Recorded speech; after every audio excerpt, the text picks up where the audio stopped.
자, 그 다음 16에서 19번을 보시죠. 인문 질문이네요. 첫 번째 문단을 보니까 질문이 바로 나옵니다. 그쵸? 질문 보이시죠? 조선도 법이 아닌 도덕에 의해 다스려진 사회였을까라는 질문이 나와 있습니다. 그러면 답을 찾아야 되겠죠? 근데 이 질문에 대한 답은 조선시대의 법전인 경국대전에서 찾을 수 있대요. 그럼 사실 끝난 거 아닌가요? 답이 법전에 있대. 그러면 그럼 법에 의해 다스려졌다라는 결론이 나온 거잖아요, 그렇죠? 예. 그럼 이제 어떤 법이었는지 한번 살펴보자고요. 그 다음 문단을 보시면 결국 없죠? 따라서도 없죠? 질문도 없죠? 첫 번째 문장 읽어야 되겠죠? 서양인들이 동양의 유교 사회의 건대적 법 어쩌고 근거 첫 번째. 자, 법이 부재하다 라고 판단한 근거. 법적 안정성이 떨어진대요. 자, 두 번째 있을까요? 두 번째. 두 번째 여기 있다. 두 번째는 한목적성을 갖추고 있지 않대요. 그 다음에 세 번째 있을까? 세 번째 있다. 세 번째 평등의 정신이 반영되어 있지 않다. 이렇게 세 가지가 있나 봐요, 그죠? 예. 자, 법적 안정성이 뭔지 그럼 한번 살펴봅시다. 법적 안정성은 뭐냐? 왕이 바뀔 때마다 새로 편찬했다는 거네요, 그쵸? 왕이 바뀔 때마다 새로 편찬했다. 그러니까 뭐가 떨어져요? 안정성이 떨어진다는 거죠? 왕이 바뀔 때마다 법이 바뀐다는 거죠? 이로 인해서 뭐 어쩌고 저쩌고 그런 얘기겠죠. 그러니까 요것만 읽어봐도 그래서 왕이 바뀔 때마다 이게 바뀐다는 거구나. 그래서 안정성이 떨어진다는 거구나. 이런 얘기겠죠. 자, 그래서 통일성이 없어지고 어쩌고 저쩌고 했다. 자, 이에 세조는 사람이 나오면 체크합니다. 기존 법정과 왕들의 명령을 통일성 있게 정리해 나감과 동시에 우리 고유의 관습법을 반영하여 법조항을 상세히 기록해 나갔다. 이 작업은 30여 년간 이어졌고 성종 때에 이르러 경국대전이 완성되었다. 시대가 변하더라도 크게 바꿀 필요가 없는 법을 만들겠다는 편찬 의도대로, 그러니까 뭐가 있는? 법적 안정성이 있는, 그죠? 경국대전은 조선이 왕의 절대적인 권한을 용인하지 않고 법에 의해 안정적으로 운영되는데 그 역할을 다했다. 자, 그러니까 서양 사람들이 법적 안정성이 떨어진다고 동양의 유교 사회를 깠단 말이에요. 그런데 우리에겐 경국대전이 있다는 거죠. 이 경국대전이 30여 년간 이어져서 만들어졌고요.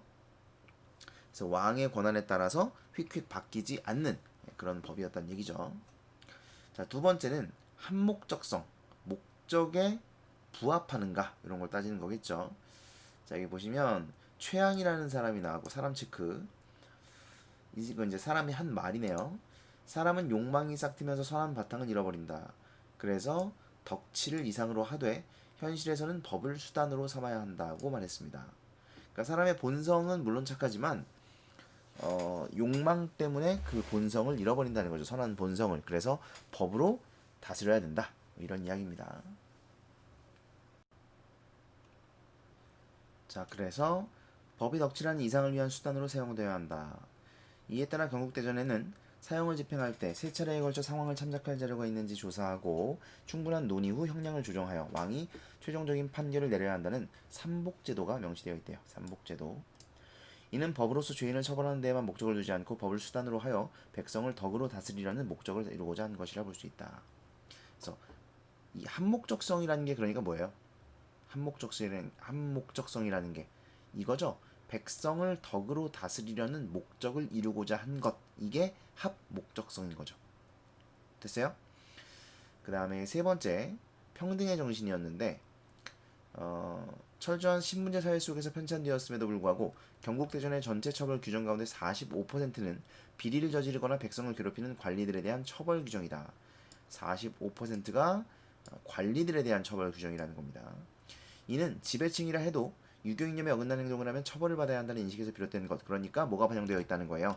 평등의 정신이 반영되어 있다는 겁니다. 그러니까 서양인들은 동양인의 법에 평등의 정신이 반영되어 있지 않다라고 비판을 했지만 경국대전에는 그게 반영되어 있다라는 것을 이야기하는 것이죠. 고려 말 지배층의 부정부패로 인한 혼란을 겪으며 얻은 교훈의 결과였다.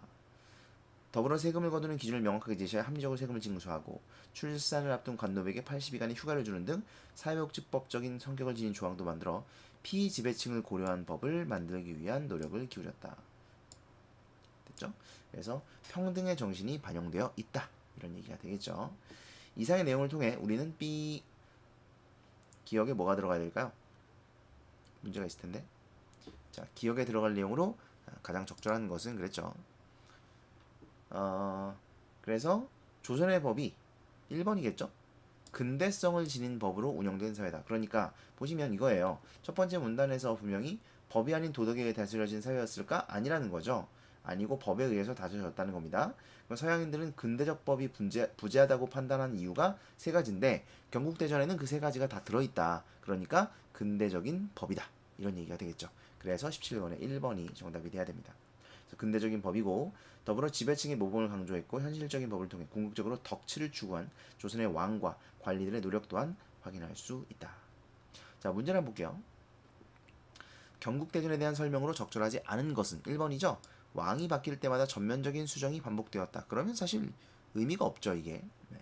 법적 안정, 여기 이제 법적 안정성이 떨어진다라는 뜻인데 경국대전은 법적 안정성을 갖추었기 때문에 1번은 적절하지 않겠습니다. 그 다음에 18번 문제. 윗글의 최양과 보기의 한비자에 대한 설명으로 적절한 거 그랬습니다. 자, 한비자는 뭐라 그랬냐면 인간은 이기적 존재다. 네, 그래서 다툼이 발생할 수밖에 없다. 그럼 어떻게 해야 돼요? 법으로 사람을 다스릴 수밖에 없다. 됐죠? 자, 그러면 적절한 거 몇 번이냐? 5번이 정답입니다. 자, 최양은 덕치를 해야 돼요. 덕치를 해야 되는데 사람들이 이제 욕망 때문에 이게 이제 덕으로 드러나지 않고 악함으로 드러난다는 거죠. 그래서 그 악함을 억누르고 덕이 드러나도록 하기 위해서 법을 이용해야 된다. 뭐 이런 주장이었습니다. 그리고 한비자는 궁극적으로는 부국강병을 이룰 수 있다. 뭐 얘기했으니까 5번이 정답이 돼야 되겠죠. 그 다음에 19번 적절하지 않은 건 4번인데요. 앞으로의 일을 미리 헤아림. D 같은 경우를 보면 참작이죠. 참작은 그냥 고려함, 참조함 이런 정도의 의미로 보시면 됩니다. 그래서 미리 헤아리다 뭐 이렇게 이런 의미는 아니에요. 네.